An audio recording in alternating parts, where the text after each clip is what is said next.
I'm talking about Swan Song by Robert mccammon. Yep, mccammon. Yep, I cannot say last names. You know this, I know this. Let's get right into this. This was fucking awesome. Spoiler warning, maybe I'm gonna do my best, but this was fucking awesome. This is probably one of my new favorite books of all time. Thank you, Lost Cunningham, for sending me 3 or so Robert mccammons. I've read 2 of them. I read Boy's Life, and I read this, and this blows Boy's Life out of the water. But I really like Boy's Life. I'm going to get right into this, and please, if you haven't read this, go read it. It's fucking amazing. It's better than The Stand. The Stand is one of my favorite novels. This is better. This is violent. This is gory. Hella fun. Let's get into it. Professional wrestler saves the world. Yes. Yes, yes, yes. All right. We're done holding this. This comes in about 900 pages before y'all get into it. Let's just set that right there. Okay. The plot. Missiles go everywhere. U.S. is destroyed. A group of survivors from fucking every fucking known place in the world come together to create a post-apocalyptic dystopian style novel. Now, that's the main plot. There's a little bit of a side plot with a paranormal entity called the Scarlet, and he's after a girl named Swan. And that's kind of the gist of it. That's not too much of a terrible plot. The plot's pretty standard for a post-apocalyptic story. Missiles go everywhere. Some people are in a mountain trying to be saved. Some wrestlers under a building. Yeah, professional wrestler.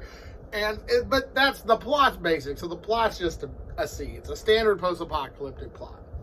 Characters. Characters are what makes this book perfect. 5 out of 5 for characters. A fucking plus. I fucking loved it. I really wish there's a group of people called like the League of Awesomeness or something, the Group of Excellence, the AOE or something, and it is amazing. They're fucking awesome too. Characters, Sister Creep. She's a homeless lady, lived in New York. She's kind of like the Mother Abigail. Stand comparisons aside. There's a professional wrestler called Black Frankenstein. Josh, Swan. That's not her real name. It's like Susanna something Swanson, the Swan. She gets kind of a magical power thing towards the end. A bit of a spoiler on that, but that's really cool. It's very gory. Those were 2. Roland. This is a book, and it had a character named Roland. And looking this book up, it was so compared to The Stand. So I don't know if Robert mccammon, if he did Roland as a joke for the Stephen King Dark Tower novels. I got the Dark Tower tattoo because it's one of my favorite series.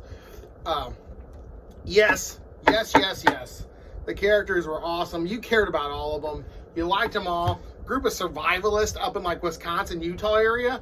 Those were my boys. Those are my favorite. And then Black Frankenstein, the professional wrestler who just gets a real run of bad luck. He's kind of like my favorite character because I'm a big fan of wrestling. I attempted to wrestle and it was awesome. Pros and cons. Or just fucking pros. No, there's a few cons. Pros and cons. Pros, this is a bloody fucking good time. Bloody, gory, supernatural, terrible craziness, fun, terrible, terrible, terrible days. I fucking loved it. It's violent, it's gory. I would consider only reading dystopian novels if they were all like this.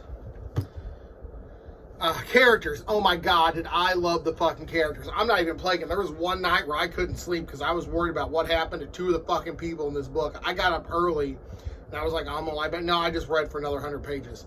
This took me a while to read because of its size and my limited physical reading time I've been having. But this was fucking awesome and I loved it. Cons. My only real con is this is a monster. So I would not recommend doing what I did and reading what you can when you can. No, I would wait till you're down. You got some downtime. In the winter, you don't want to go out.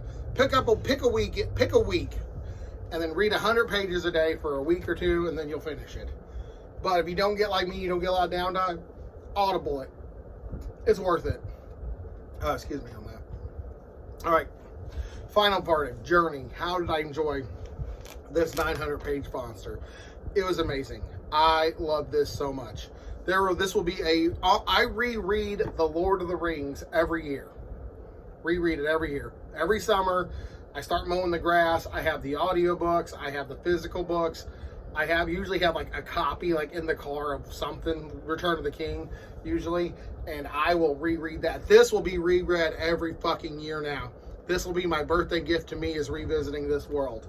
This was fucking amazing. Top 100 books of all time? Yes. Top 50 books of all time? Yes. Top 10 books of all time? Maybe. It's up there right now. Time will tell if it stays there. I loved this so much. Fucking 10 out of 10, 5 out of 5, A fucking plus. You love every minute in this fucking world. It drags a bit. There's one scene, and I'm going to spoil something, but a dude gets hurt, and the kid's got to chop off the dude's hand. He's like, mighty hammer of avarice. And I'm like, yep, that kid's a nerd, and me and him would get along great. But, oh my God, this was awesome. Thank you again, Timmy Lost Cunningham. This was amazing. I loved it. Thank you so much. If you haven't read it, please read this. I know a lot of people are picking up Robert McMillan right now, and yeah, he's worth it. He's worth it. I'm seriously considering just starting Stinger, but I kind of want to like leave some McCammon when I get